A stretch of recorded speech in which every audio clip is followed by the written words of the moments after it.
this show is weird. It's funny to me because it was so ahead of its time, and I hate that cliche because nothing's really ahead of its time. It's during its time. It was just good.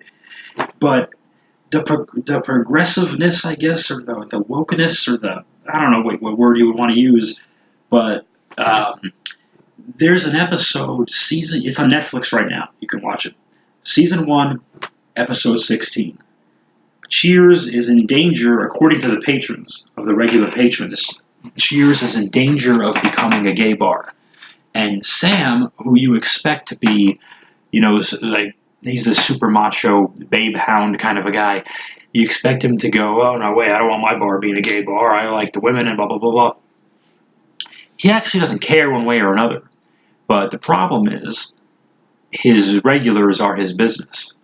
And he's torn, and he's in a quandary. And keep in mind, this is 1982 TV, where like every joke of Three's Company was, "Hey, Don Knotts thinks Jack Tripper is gay," and that's that. And being gay is that's the joke. That's the punchline. In this episode of Cheers, and I don't know the name of it. It's episode 16 of season 1. It's the only episode in the history of Cheers where Norm is the villain.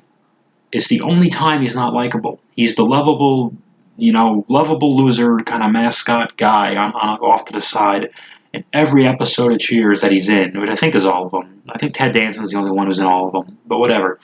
There's 11 years worth of fucking episodes. Only time Norm is just he's leading the angry homophobic charge, and Diane, the more intellectual, kind of bookworm psychologist, is like trying to, she's staying on Sam. She's like, Sam, you can't let them win. You can't let these guys just exclude gay people from your bar. It's the wrong thing to do. And Sam's like, I know, but holy shit, they're my regulars. They're most of my business. I don't want to go out of business either. I'm torn. What the hell do I do? In the end, he does do the right thing. And, he was about to kick out 2 guys that the other bar regulars thought were gay. He was about to kick out these 2 random guys with mustaches or some silly thing. And at the last minute he stops and he says, yeah, another round on a house or something like that. He gives them some free beers and he says, how the fuck with it. He says, I'm going to do the right thing. And Diane's very proud of him. And that's when you could kind of see, she's like, this guy's an ogre, but he does have some good qualities.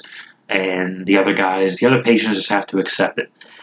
And they go through it. And the reason I bring up this episode is not just because it stands out from the others, because it just wasn't a topic you were used to, or you weren't used to Norm being evil. Or in the by the time Cheers got to the early 90s when it was ending, they were doing the same thing. Cheers actually regressed, because being gay was like the punchline to any random joke by the early 90s. So it was like, that's when the beginning of sitcom gay started. Like that would be the joke, and that was that.